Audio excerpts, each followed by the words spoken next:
I'm William Cooper, and you're listening to The Hour of the Time, brought to you by Swiss America Trading.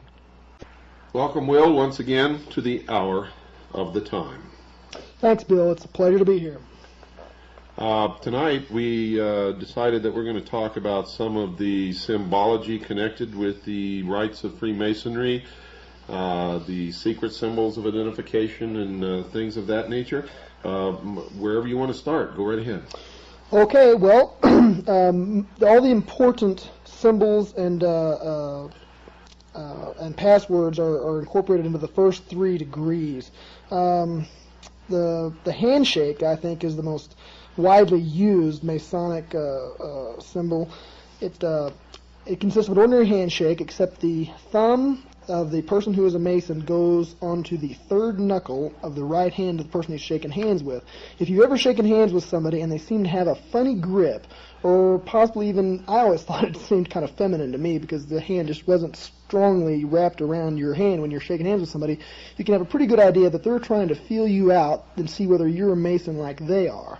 The first 2 degrees, that was the hand grip of the 3rd degree. The first 2 degrees are the same, except first degree the thumb goes on the 1st knuckle, and the 2nd degree the thumb goes on the 2nd knuckle.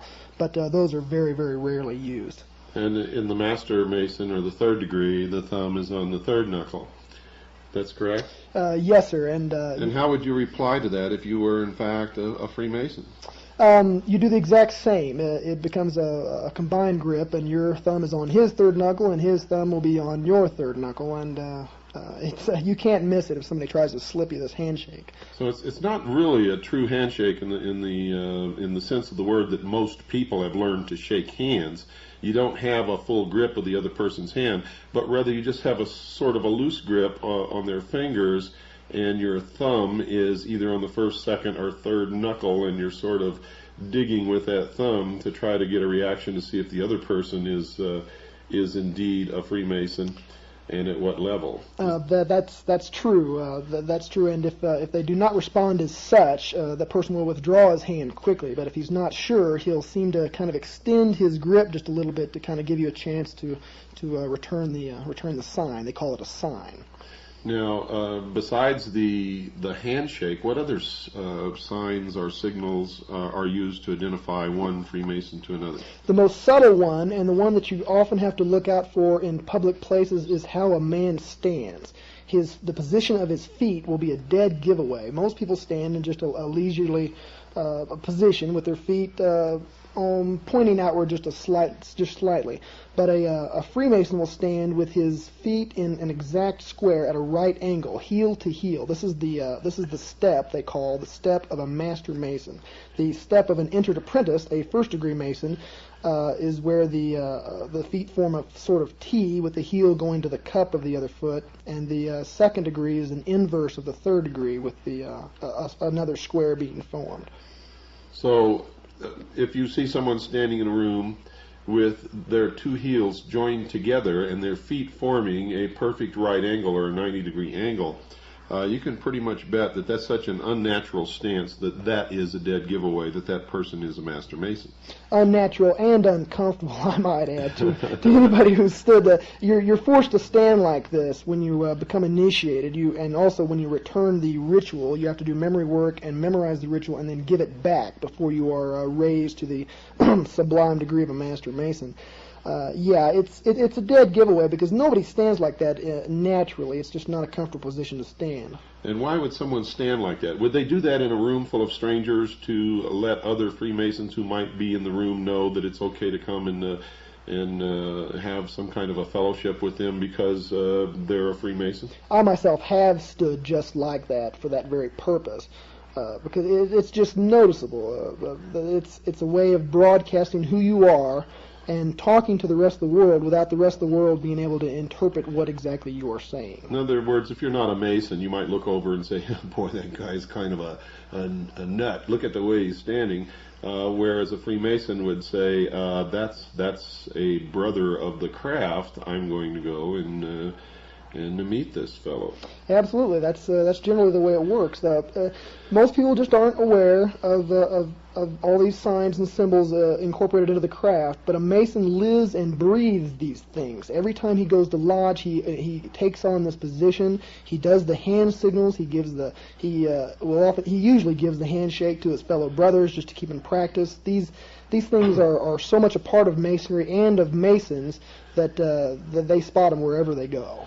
Okay, so we know the handshake, we know the heel-to-heel in the right angle. We talked in the last broadcast about I raise my hand to the square, or I raise my arm to the square. And what are some of the others?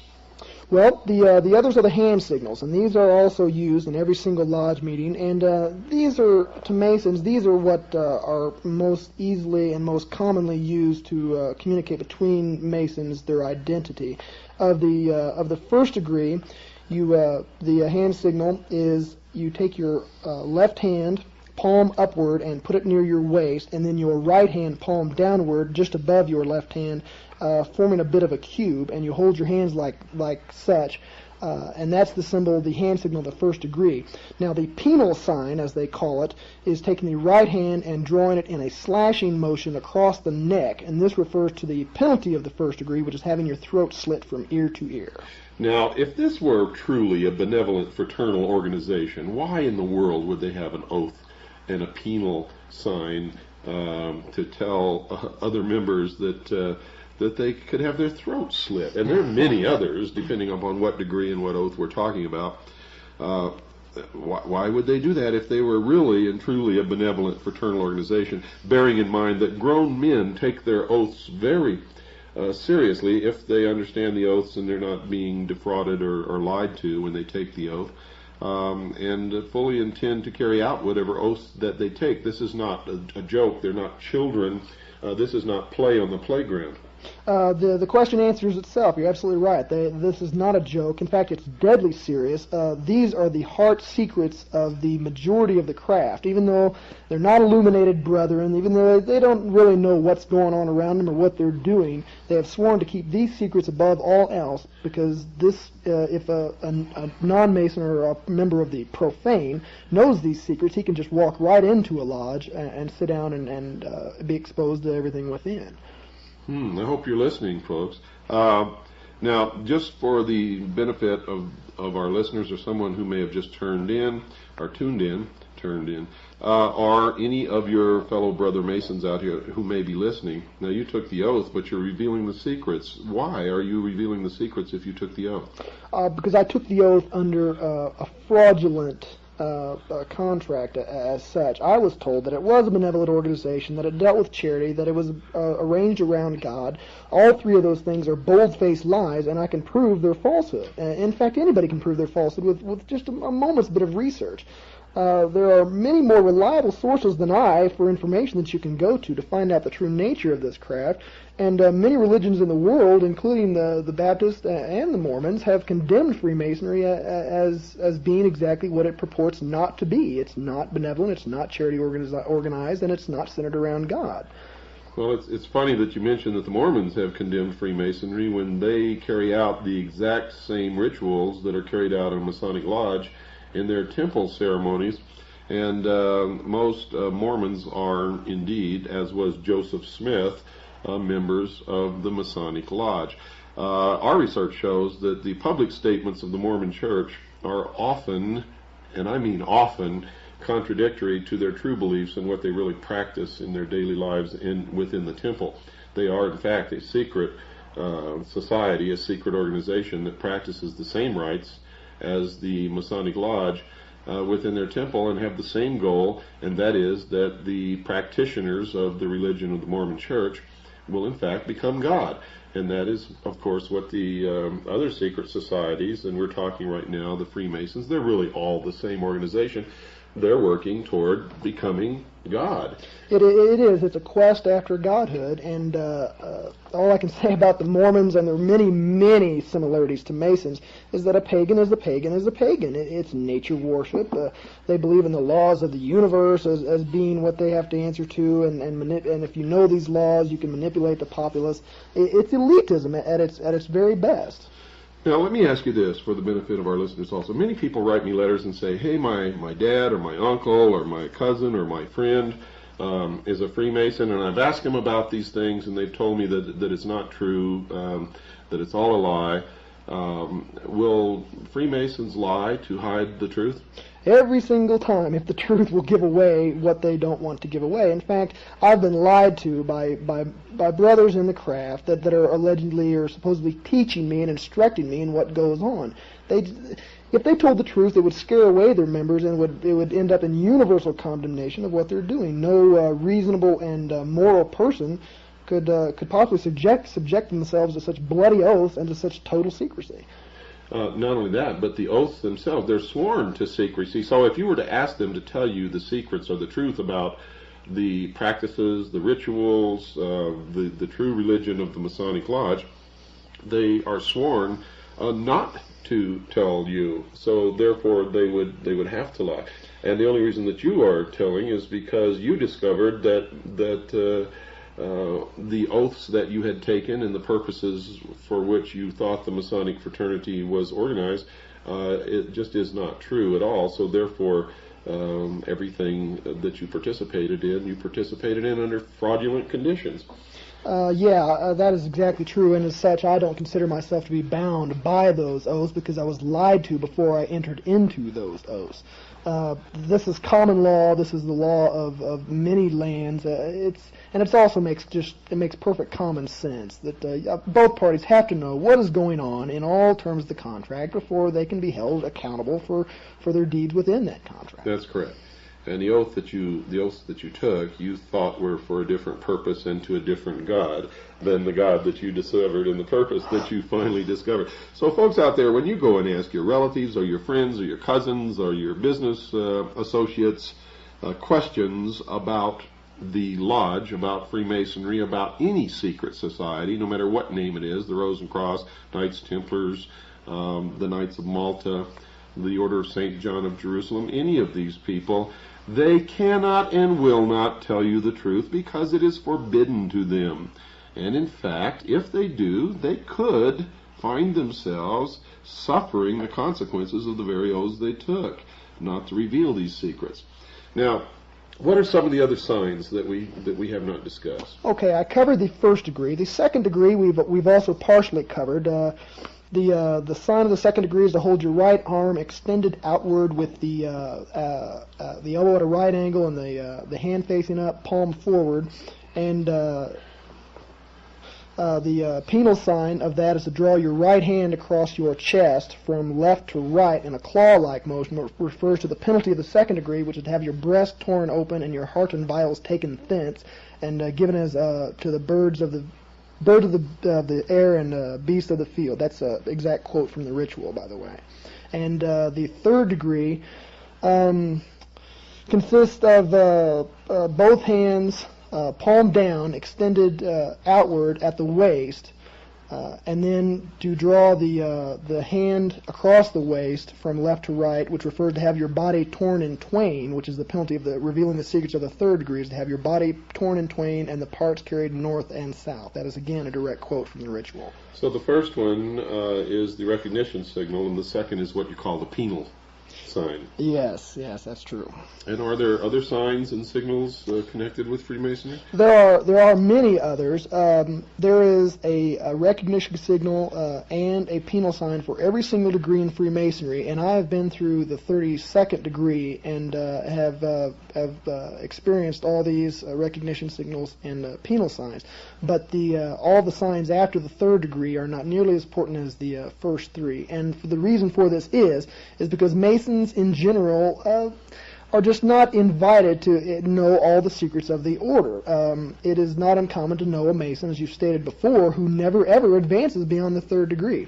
And I should state now that a Mason who is in the 3rd degree, he can be the master of his lodge, the worshipful master, they call it, of his lodge, which is a bit like an elected office, a bit like president that lasts for 1 year. Not all Masons are in the Scottish Rite or the Shrine or the Yorkish Rite, but all Masons do know the signs of the first 3 degrees and the penal signs. And in fact, most Masons are really only guilty of joining an organization they know nothing about and for giving it protection and favor and helping it along, but they really don't know what it's all about, do they? True. They don't. They're as ignorant as I was. And if they're out there listening, I'd like to say that you can follow the exact same path I have followed. Now that you know the truth about the craft, whether you believe me or not, you should go out and verify for yourself. And once you do verify for yourself, you are no longer bound by those oaths either. They are fraudulent, and they're ridiculous and unreasonable and brutal in many ways. Not only that, but once you do know about it, you are no longer innocent, but you are, if you don't do something about it, or leave the lodge, or do as this young gentleman is doing, help us to relieve ourselves from the yoke of these secret societies who are planning on stripping us of our freedoms and our rights. If you don't, then you are a fellow conspirator and are just as guilty as those who have always known. And you better understand that, because I'm telling you right now, patriots in this country are getting fed up. And the purpose of this show is to prevent bloodshed. We want to wake people up and do something about this while we can, legally and lawfully, because, folks, there will come a day when people will not take it anymore, and they will take weapons in hand, unfortunately. We can see it coming. Anybody with half a brain can look around and talk to people and see that day is going to come, because nothing's getting better, it's only getting worse. And we don't want that to happen. That's why we're doing this. That's why I've dedicated my life, and that's why I've suffered so much in my life to try to wake people up, is to prevent that kind of thing. And they are dead set upon seeing their dream come true, aren't they, Will? They have dedicated their lives, their labors, and indeed their entire faith to this. And you have not exaggerated or overrated the problem at all. This is dangerous, people. These men mean business. The Scottish Rite themselves have taken a public stance totally in support of public education by the government. Now, all you need to do is look at how screwed up your schools are, and then turn around and look how screwed up your kids are, and you've got a big, rich organization out there with incredible political power and widespread influence that is supporting this current failed system. This is just one isolated example. If you are not part of the solution, and you have even been just a teeny bit exposed to the truth, then you are part of the problem. That's correct. And we know that public education, conducted and supervised and organized and funded by the government, is one of the planks of the Communist Manifesto, written by Karl Marx and Frederick Engels. Now, why would Americans ever support such a thing? The strength of our educational system before it began to self-destruct was that it was always handled, funded, and governed, and maintained, and approved, and everything else on a local level. In other words, the school system in my town might be different from the school system in someone else's town 100 miles away, but it would be controlled, governed, decided, textbooks would be chosen, everything on a local level. Our schools did not begin to self-destruct until the state got into the school system, and then the federal government began to poke into it. And specifically, when teachers' colleges funded by the Carnegie, the Ford, and the Rockefeller Institutes began to change what they taught teachers to teach children. And when that happened, when it became an organized, funded, dictated to type thing, then it began to fall apart. And the less control on the local level, the less our children are educated. You've hit the nail right on the head. As you've stated in your own book, Behold a Pale Horse, the true enemy is not communism, but Illuminism. When the Berlin Wall fell and the Eastern Europe was opened up, it wasn't all the American companies that beat up path to their door to go open up these markets and make money. There were two groups, and they were both religious in nature. One were the evangelists who went over there to try to spread the word of their religion, and the other were Freemasons who stepped in just the very moment that the communists stepped out. Already, lodges have been consecrated in St. Petersburg and Moscow and in several other major cities, and they're just popping up all over. You've got people, very old men, who actually remember when the lodges were around before Stalin wiped them out, and they're bringing them back to replace the communist masters that they just got rid of. And the only reason that Stalin did away with the lodges in the Soviet Union was because Stalin was a 33rd degree Freemason. He knew how he had risen to power. He knew what the organization was, and he didn't want them turning against him, so he got rid of them. Absolutely. They're subversives. They got him, just like Hitler, they got him to where he wanted to be, and he's not going to let anybody put him out of place with the same tools that he rose to power with. Okay, well, we're making a lot of progress here. If you were to walk into a room and see two grown men hugging, what would you look for as identifying traits that would tell you that these two men hugging were Freemasons? There is a certain patterned ritual that goes that has something to do with that. It deals with the interchange of one of the most secret passwords of Freemasonry, and you must stand foot to foot with another Mason, knee to knee, hand to back, and mouth to ear, and then whisper the secret word in a very low voice.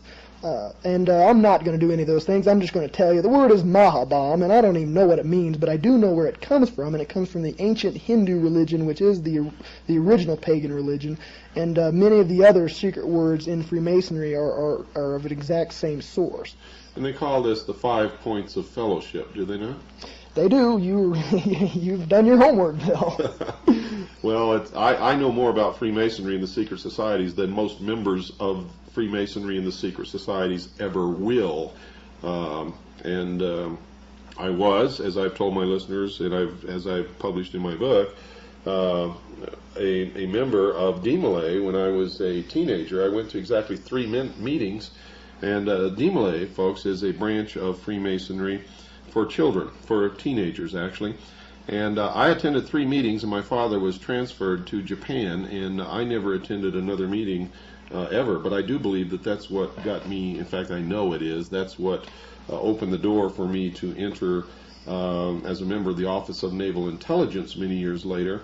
When I filled out my forms for security clearance, there was nothing on there for the Order of DMLA, but I knew that it was a branch of Freemasonry, so I checked Freemasonry, and by golly, all of a sudden things began to open for me that had never opened for me before, and which most people who are not Freemasons find impossible to enter into. And I was surprised for a while and a little mystified until I discovered the real reason. But every member of naval intelligence that I ever met was a Freemason, and most of them wore their rings. What are these rings? How can someone identify the ring of a Freemason? Sticks out like a sore thumb. It looks a bit like a fraternity ring or a football ring or any other signet ring, and on the very top of the ring will be a square and compass set in what looks like a large A shape, with the square on the bottom and the compass on the top, forming what looks a bit like an A, but it's not. You can tell how seriously one takes their position in the craft. The Masons who are really there for genuine reasons, philanthropic and charity work, they have their square and compass facing to them. And those that are trying to impress and enforce the buddy system that got you in naval intelligence and the back-scratching whole thing, they wear theirs facing the outside to tell everybody else in the world who they are. But really, the only ones who really know, unless you were to ask them what that ring meant, are our fellow craft Masons. Absolutely. I shouldn't say fellow craft, that's the second degree. Our fellow brothers of the lodge. Okay, folks, we've got to take our break. Don't go away. We'll be right back after this very short pause. This is William Cooper for Swiss America Trading. How do you... Welcome back to the Hour of the Time. Will, you've got something there you want to say, I think. Yeah, I'd like to give a little message to my brother Masons out there. I know that all those who are listening are thinking some pretty hard thoughts about me. You're thinking things like that I'm a traitor to the craft. Well, I'm thinking that you're a traitor to your country. And if you think that I've betrayed my brothers, I feel that you've betrayed me with your deception. If you believe that I've broken my oaths, and even if those oaths are valid, something that I do not believe, I think they're null and void, well, then I just have to say the so what? We all got to go. Now, my brothers can go quietly into slavery, living a lie and burying their heads in the sand, or you can go like a man, squarely facing the truth and fighting for freedom. I honestly believe this, and I honestly believe that the whole nature of the craft is sinister. Wow, that's quite a statement there, and I certainly admire you for saying that. I had no idea that you were going to do that. In fact, you showed me the piece of paper just as the music was beginning to fade out and indicated to me that you wanted to say something. So, yeah, wow, that's pretty good. Okay, let's get on into the rest of the program. What are some of the, are there other signs and signals that the secret societies, Freemasons in general, use to identify themselves to each other? I've never been a member of any other secret society besides Freemasonry, and much to my joy and to your good fortune out there, I have already told you most of the secrets that are protected by the craft, as far as the common layman of the craft will know, with the exception of one. And that is concerning Hiram Abiff, who is a bit of a patron saint, I guess, of Freemasonry. Somebody they pulled from the Bible and turned into a character to give a meaning to their ritual. When two Masons come together, one of the easiest ways that they'll come to know each other without having to shake hands, hug in the middle of the street, or do little foot dances or whatever kind of nonsense that they're doing out there, they'll just come up and say, well, hi, Hiram, how you doing? Or, hello, Mr. Abiff. Or if you want to catch a Mason on the phone, you just tell them that H. Abiff is calling, and believe me, you'll get service right away. Well, that's good to know. We can certainly use information like that. But we know that some of the symbols and signals and signs used in the Masonic order were also used by the Knights Templars and others. So this didn't come strictly from this one society, but literally they are all one. What are some of the vocal signals, the speech, what words, besides Hiram Abiff, what else would you say to someone to solicit whether or not they were in fact Freemasons? One of them that I've also come across, and I've seen this in writing, and it was a bit of a mystery to me until I sought some advice about it. They'll ask each other if they're a traveling man, and what they mean by, and this comes directly from the old Templar ritual, and it stands as a positive factual link of the continuity between ancient secret societies and modern Freemasonry, is they'll ask if they're a traveling man. And the meaning behind that is one traveling from west to east, east being the source of knowledge. Or illumination. Ah. It's also the point where the sun rises, which goes back to the first religion, which was the cosmology, where all of these religions and secret societies sprang from, which was the worship of the sun, the source of illumination, the source of warmth, the source of all life, the source of everything, rises in the east every morning, and is in fact, for those who really understand, the morning star. Is that not correct? Absolutely, and that gives a great illumination, if I may say so, as to why the worshipful master sits in the east of the lodge, and also why during the ritual, when a young unknowing Freemason like myself is brought in and has a degree conferred upon him, he circumnavigates it as he walks around in a circle from all the points of the lodge, going from the worshipful master in the east to the junior warden in the south to the senior warden in the west, and then back to the master in the east.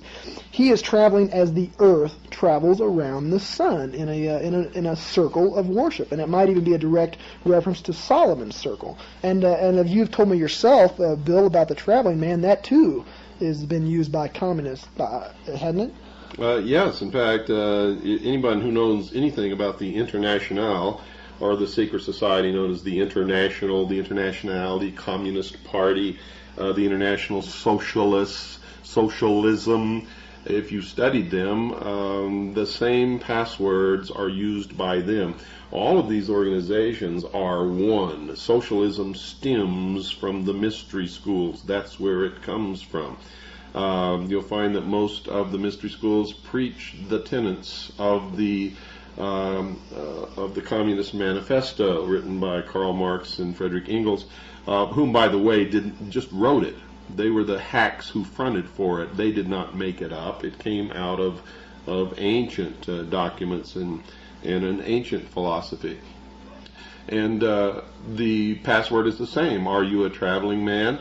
And that's how communists identified themselves to each other from cell to cell and country to country, and kept their business secret. And I got that straight out of the files of the Federal Bureau of Investigation in their investigations of the International, the Communist Party, International Socialism. They're all the same. Freemasonry, the Knights of Malta, the Rosencross, they're all the same organization, folks. And remember, one of their tenets is, and in fact, Adam Weishaupt said this: the strength of our order lies in its concealment and in its many different names, appearing under many different names and many different occupations, sometimes even appearing to oppose ourselves. But at the highest levels, they're all the same, because they use the system to coerce the people to go along what they want. If they want to change something in a certain direction, they'll look at the population, the society, the problems that exist, and they will intentionally foment a problem in order to get the people to cry for an answer to that problem, which will be the direction that they want to take that society into. They will create two opposing groups. At the top of these two opposing groups will be their people, so that it's a controlled conflict bringing about a controlled resolution or a desired end. You guys better wake up to this. I'm telling you, you better wake up to it. You better pay attention to what you're hearing here. You better realize that this young man sitting next to me is a hero. He's risking his life to bring you this information, as are many other people operating out of the public eye. You may never, ever in your life know who they are. They're working to save your freedoms for you. And sometimes I have to sit back and watch, say, why are we all doing this? Why am I doing this? Why is he doing this? Why are all these people doing this when most of you out there sit back and do nothing? I have people write me letters and say, I don't want to be in your mailing list because somebody might get your mailing list and they might know who I am. I've had other people write and say, what is that symbol that's over your name when you sign your name on your documents? That's the sign of something evil, and I don't want to be a part of your organization. That's fine with me, folks. To tell you what that is, for those of you who are interested, that's a chop. It was given to me as a gift by the head of the accounting department of the last college where I was the executive director. She was Chinese, went home to Hong Kong for Christmas, and brought that back for me. That's the way the Chinese people sign their name. It literally means the director, the boss. And I've used it ever since because I like it, and I liked her, and it was a gift. And it personalizes my signature. It means nothing more or less than that. But you are right in asking, but you are wrong in assuming and making assumptions. You're also wrong in hiding. I want you to read my lips. New World Order. There's no place where you can go and hide unless you can get off this planet. And forget about aliens bringing all this stuff about. The only people you have to fear are humans. And being afraid is not going to solve our problems, because fear itself is a weapon that they use against us. So, I mean, why, if the majority of people are sheeple and aren't going to help save their own butts, why should you be doing this to save them, Will? Why are you doing this? I have a very, very easy answer for your question, and you already know the answer. It's obvious that you're doing this for the sake of your audience. Whenever you look at your daughter, whenever I look at my family, whenever I slap my dog upside the head. That's why I'm doing it, because I love people in this world, and I love my people, and my people are not going to be safe until I can make this world safe. I see them in direct danger. And I'd like to say, Bill, you have a wonderful way of cutting right to the heart of many matters. You're right about the continuity of the secret societies. They are all one. And I'm here to tell you, he did not just flip through a few books and see a couple of things and say, okay, they're all one, they're all evil. It's not that easy, folks. We have to read and research and research and research and investigate every single corner of this. And believe me, if it looks like a snake, and it slithers like a snake, and it hisses like a snake, well hell, go ahead and step on its head, because it's a snake. Well, it is a snake. If we go right to the philosophy of all of these secret societies is that man was held prisoner in the Garden of Eden by an unjust, vindictive God. That he was denied his own chance to become a god. And that Lucifer, through his agent Satan, set man free with the gift of intellect, the gift of knowledge. And with that knowledge, man himself can become God. Remember, the promise that Satan made to Eve was that God was lying to them. That if they did indeed eat of the fruit of the tree of knowledge, they would become gods. Don't ever forget that. Those who say they are God, those who say they are going to become God, the members of the secret societies, the Mormon Church, others who profess this belief, are practicing the Luciferian philosophy. They have deserted the real true God, and they are following the fallen angel of light, Lucifer, Satan, who is not a God at all. They have all been deceived. If you are one of them, remember, we don't hate you. We are not trying to hurt you. If you want to continue to practice your religion, that is okay with me and any true person who is an American and who believes in the Constitution. It is only when you practice your religion with the aim of taking away my freedoms and forcing me to practice your religion under a New World totalitarian socialist government which you intend to bring about, that it becomes not only my business, but my duty to stop you. Understand that. And I want to read to you from a book here so that you'll understand where I'm getting to. And I want you to listen very closely to the closing music at the end of our program tonight. This is taken from The Secret Societies of All Ages and Countries. It's in 2 volumes. The author is Hecate Thorne. This particular set of 2 volumes was published, I believe, in 1965 by University Books Incorporated. The Library of Congress number is 65-22572. So I urge you to get this set of books, because these books were written back when it was still easy to get a lot of information on the existing secret societies, much easier than it is today. I want to read to you from page 14 of volume 2 under Secret Societies, Freemasonry, Rites and Customs, paragraph 391, entitled Masonic Customs. Some Masonic peculiarities may conveniently be mentioned here. Freemasons frequently attend in great state at the laying of the foundation stones of public buildings. They follow a master to the grave. Clothed with all the paraphernalia of their respective degrees, they date from the year of light. The Knights of the Sun, the 28th degree of the Scotch Rite, acknowledge no era, but always write their date with 7 noughts, or 00000000. No one can be admitted into the Masonic order before the age of 21, but an exception is made in this country and in France in favor of the sons of Masons who may be initiated at the age of 18. Such a person is called a Louis in England, and that's the source of that name, and a Louvetou in France. This latter word signifies a young wolf, and the reader will remember that in the mysteries of Isis, the candidate was made to wear the mask of a wolf's head. Hence a wolf and a candidate in these mysteries were and are synonymous. Macrobius, in his Saturnalia, says that the ancients perceived a relationship between the sun, the great symbol of these mysteries, and a wolf. For as the flocks of sheep and cattle disperse at the sight of the wolf, so the flocks of stars disappear at the approach of the sun's light. We have seen in the account of the French workmen's unions that the sons of Solomon still call themselves wolves. The adoption of the Louveteaux into the lodge takes place with a ceremony resembling that of baptism. The temple is covered with flowers, incense is burnt, and the godfather is enjoined not only to provide for the bodily wants of the newborn member, but also to bring him up in the school of truth and justice.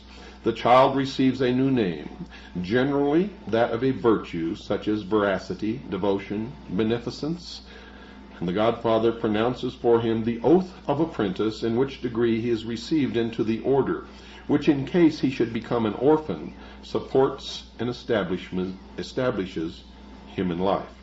Now the key words here, folks, that I want you to remember and pay very close attention to when you hear the closing theme or the music that closes this program tonight is this, and I'm going to quote directly from it. Quote, Macrobius in his Saturnalia says that the ancients perceived a relationship between the sun, the great symbol of those mysteries, and a wolf. For as the flocks of sheep and cattle disperse at the sight of the wolf, so the flocks of stars disappear at the approach of the sun's light. Now remember in chapter 1 of my book, Silent Weapons for Quiet Wars, there is a quote of these people who have declared a silent, quiet war upon the American people using silent weapons that goes like this. Quote, a nation or world of people who will not use their intelligence are no better than animals who do not have intelligence. Such people are beasts of burden and stakes on the table by choice and consent. Unquote. In other words, cattle. I prefer to call them sheeple, the sheeple of the world. And of course, if they are the wolves, then you are the stakes on the table if you are indeed one of the sheeple. Well, that takes us almost up to the mark. Will, I want to thank you once again, and since this is the last program that we're going to be doing together for quite a while, I'm going to give you the next 30 seconds to tell the people out there, the sheeple, what they should hear. Thank you, Bill. There's only one message for the sheeple of America, and that is, bah. As for my family, I love you. And we're out of time once again. For all of you who have been helping in this great fight, God bless you. For the rest of you, God bless you too. But God help you to wake up in time. Good night.